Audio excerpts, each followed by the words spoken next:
Hi friends, இன்றைக்கி நம்ம பார்க்க போகிறது எல்போ ஸ்லீவ்க்கான மார்க்ஸ் தாங்க. வாங்க பார்க்கலாம் எப்படி போடுறதுன்னு. 10 இன்ச்சு ஹைட்டுங்க. ஸ்லீவோட ஒரிஜினல் ஹைட்டு 10 இன்ச்சு. ஸ்டிச்சிங்க்காக 1 இன்ச்சு நம்ம ஆட் பண்ணுறோம். ஸோ 1 இன்ச்சு ஆட் பண்ணுறது எதுக்காகனா ஸ்லீவோட ஹப்பில் ஸ்டிச் பண்ணுறதுக்காக ஒரு 1/2 இன்ச்சு, டவுனில் ஸ்டிச் பண்ணுறதுக்காக ஒரு 1/2 இன்ச்சு. ஸோ நம்ம 1 இன்ச்சு சேர்த்துக்கிறோம். ஸ்லீவோட சுற்று அளவு பார்த்திங்கன்னா 5.25 இன்ச்சு. 5.25 இன்ச்சு நம்ம எடுத்துக்கிறோம். இப்போது 11 இன்ச்சு எடுத்துருக்கோம் இல்லையா, அந்த 11 இன்ச்சுக்கு மேலே ஒரு லைன் போட்டுக்கலாங்க. ஒரு லைன் போட்டாச்சு. இப்போ மேலே இருக்க லைன்லேருந்து 3.5 இன்ச்சு நம்ம மைனஸ் பண்ணிக்கிறோம். எந்த எல்போ ஸ்லீவாக இருந்தாலும் 3.5 இன்ச்சு மைனஸ் பண்ணிக்கோங்க. 3.5 இன்ச்சு மைனஸ் பண்ணிவிட்டு இப்போது அகலத்தில் 7.25 எடுத்துருக்கேங்க. இந்த ப்ளவுஸோட ஹார்ம்ஹோல் ஷேப்பு 8.5 இன்ச்சு வருது. அந்த 8.5 இன்ச்சில் 3/4 இன்ச்சு மைனஸ் பண்ணிவிட்டு 7.25 அகலம் வச்சு நம்ம போடுறோம். இந்த ஆர்ம்ஹோல் ஷேப் போடுறதுக்கு ஈஸியான நான் ஒரு லைன்ஸ் போட்டு நான் காட்டுறேங்க. இந்த சென்டரில் ஒரு லைன் போட்டுக்கோங்க. இந்த பக்கம் ஒரு லைன் போடுறோம்.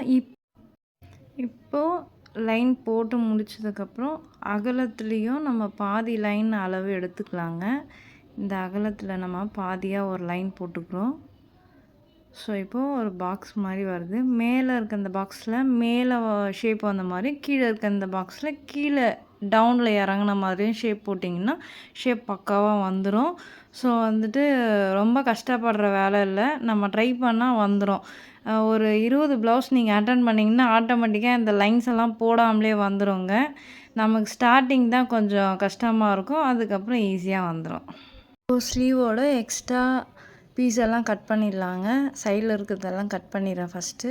இப்போ மேலேருந்து பொறுமையாக நம்ம கட் பண்ணோம் சிசரோட நுனியில் தாங்க கட்டிங் போடணும். ஷேப்பெல்லாம் ரொம்ப ஆழமாக சிசர் இறக்கி கட்டிங் போடக்கூடாது.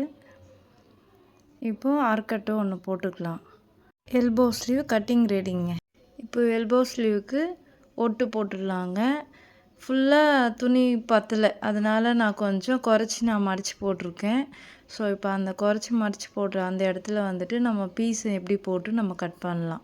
இந்த பீஸை எப்படி எடுத்துகிட்டு நம்ம அடியில் வச்சுட்டு மேலே இருக்க பீஸை எடுக்கும்போது அந்த மடிப்பு வருது பாருங்கள், அதுக்கு ஈக்குவலாக அந்த கீழே இருக்க பீஸை நம்ம வைக்கணும். இப்போ ஒரு 1/4 இன்ச்சு இல்லை 1/2 இன்ச்சு கேஃபில் விட்டுட்டு நம்ம துணி கட் பண்ணிவிட்டு ஸ்டிச்சிங் போட்ட பின்னாடி கரெக்டான மெஷர்மெண்ட்க்கு நம்ம கட் பண்ணலாம். யூஸ்ஃபுல் வீடியோனால் லைக் போடுங்க.